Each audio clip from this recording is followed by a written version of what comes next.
Diretso po tayo agad dito sa issue, no, kung saan ang kampo nga po ng mga Duterte ay ang gusto po nilang mangyari, mungkahin nila, limitahan sa national ID or pasaporte lang ang tatanggapin na valid IDs ng pre-trial chamber para po sa verification ng pagkakakilanlan ng mga biktima. Ano po ang reaksyon ninyo tungkol dito? Hindi makatao. Parang wala namang puso itong sina Attorney Kaufman at kumbaga lutang dun sa sitwasyon sa Pilipinas. Parang hindi niya nga kilala kung sino yung mga mag-a-apply na biktima. Tandaan natin na sa loob ng Pilipinas, kilala natin na ang mga biktima yung mahihirap. Sabi nga namin, hindi naman to naging war on drugs, kundi massacre of the poor. At ang passport, sa totoo lang, para lang sa mayaman yan eh. Kasi kailangan mo ng passport para makalipad ng ibang bansa. Ang karamihan sa mga naging biktima, walang ganyan. Ang Mm. sinasabi namin ay practicality din. Ilan lang ba ang merong national ID at naudlot pa nga. Hanggang ngayon nga ay hindi pa tuloy-tuloy yung pagpoproseso nito. Kaya doon kami sa naunang listahan na binigay ng Victims Participation and Reparation Section. Doon po ba anong requirement nung una? Ano talaga for pre-trial chamber, ano lang ang requirement para para makalahok po sila? Oo. Ang requirements ay aaprubahan nga, correct, ng pre-trial chamber at ang una nilang i-approve ay yung form.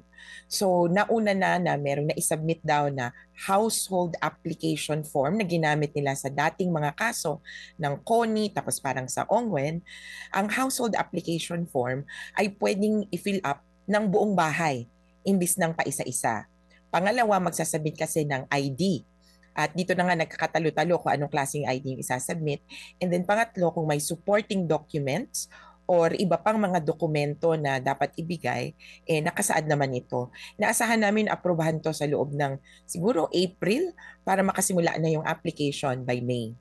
So, kung sakali, Attorney Conti, kung hindi itong mga IDs na to ang ipepresenta syempre ng mga pamilya po no, ng biktima, anong ID po available ang po pwede kaya nilang maipresenta? At kung sakali man napayagan ito ng pre-trial chamber, may ugnayan na po ba kayo dito sa Philippine government kung posibleng mabigyan halimbawa ng pasaporte at national ID agad itong pamilya ng mga biktima? Naku, alam nyo, una sa lahat, hindi kami dun sa gagawa ka pa ng extra effort.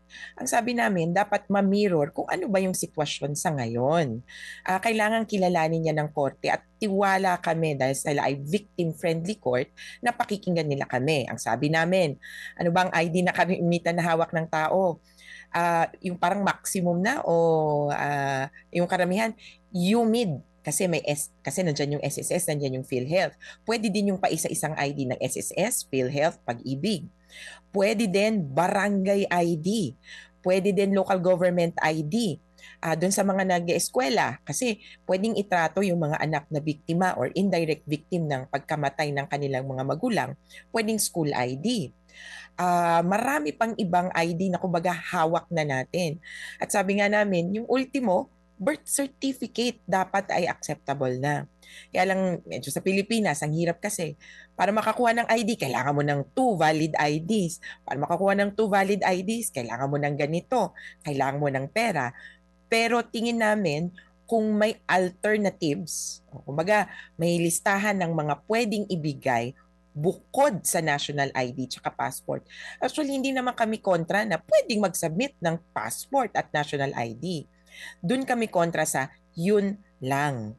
Kaya yung alternatives nakapila naman yan. Hanggang kumbaga, pinakaunang dokumento na dapat makuha mo ay birth certificate. Kaso kinikilala din namin parang may 30 million na Pilipino na walang birth certificate. Kaya hindi tayo pwedeng lumugar doon sa, hindi, kumuha kayo. Sa amin po, kung ano ang hawak at ano ang pinakakayang gawin, yun. Total, kailangan din naman talaga ng ID. Mm. Kaya lang, para doon sa antaas ng